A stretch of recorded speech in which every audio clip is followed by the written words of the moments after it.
This week, you're going to be exploring the idea of smartness and the impact that this idea can have on students. To get you thinking about this, I'm going to tell you a story about my own experience with this idea. I began my educational experience in a Montessori program where student voice, choice, and learning pace was valued. And when I was in third grade, I moved to a public school setting. Initially, I was really excited to finally be in a normal school, but I quickly realized that I might not be normal. During these early years in public school, I began to develop a really fixed mindset about intelligence, believing that smart was simply something that you were born with, and I didn't have it. I resented the smart kids who got to do fun projects and have extended visits in the library while I sat around and did worksheets and makeup work during recess. Part of my resentment also came from sort of an inner struggle that I was having with the belief that I wasn't smart. There was a small part of me that believed that there might be more to that definition. When I was about 12 or 13 years old, I was attending the same school, but in the middle school, and it was a tracked system. About halfway through the year, they split our class into two classes, creating a new track.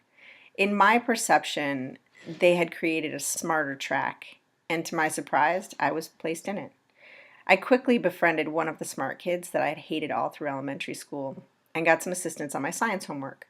She taught me how to study for tests and gave me some great strategies that really could work for anyone. I realized that she wasn't really born any smarter than me, but that she had a hardcore academic work ethic, an ethic that I really didn't want to emulate. I'm a hard worker, but getting straight A's just didn't seem all that important to me. I wasn't willing to give up my friends and the fun that I had in my life just to get good grades, especially when the work that we were engaging in school really didn't seem particularly meaningful to me. I think after these seemingly small events, I began to develop more of a growth mindset, a belief that intelligence changes and grows over time based on one's experience and the amount of effort that you put into something. And maybe it has to do more with more than just getting good grades or being able to learn quickly. These experiences and many others I had in school, although small, helped me develop the beliefs that I frame everything I do today with. I believe that every student should be provided with learning opportunities that are just a little bit hard for them so they can always be learning something. I cringe when I hear people talk about honors students or special education students, my students and your students. What does this mean, and how does it help students have meaningful learning experiences? I want all students to know that if they put in a solid effort, they will learn and grow and be fulfilled and feel smart. Many of you are probably parents. Can you imagine if it was your kid who felt like the not so smart kid? It's really heart-wrenching when you think about it from a student's perspective. Fixed mindset beliefs about being smart don't benefit those for whom learning comes easily either. If students believe that intelligence is something that is fixed, then it can't be changed. Then when they do struggle, they can feel unsuccessful and frequently give up. So they won't appear unintelligent. They fear failure because it might mean that they're not smart. So they may not reach their potential for lack of even trying. The ideal learning situation is when students are working slightly above their comfort zone. Just like when you exercise, you want to be a little uncomfortable or you won't get faster or stronger. Unlike in the early 80s, many classrooms today are heterogeneously grouped. And if nothing else, they're heterogeneous in the sense that students have mixed perceptions about their smartness.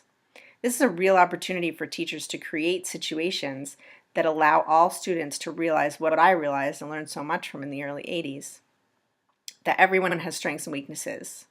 Once students realize that this rule applies to everyone, they can be free to learn. They won't give up because they think they'll never be able to do it anyway, or because they're afraid of failing.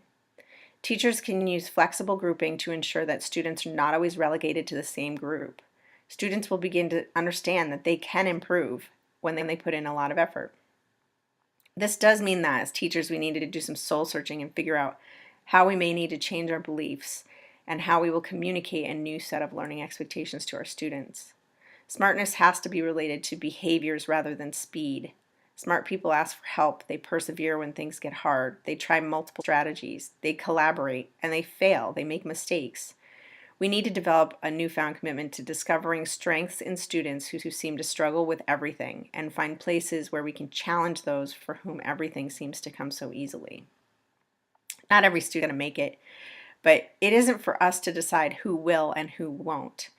We are in a powerful position. Kids listen to us. They pick up on meaning of what we do. Or like I did in the 8th grade, they have perceptions about what we do, whether it's accurate or not. They're perceiving something from our actions, and we need to make sure that we give them the impression that they can do anything, and maybe they will be able to do anything.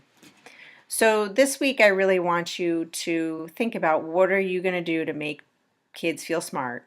How can you create situations where students who struggle can show their strengths, and challenges for students who frequently feel like things come easily, so that they can also learn and experience growth?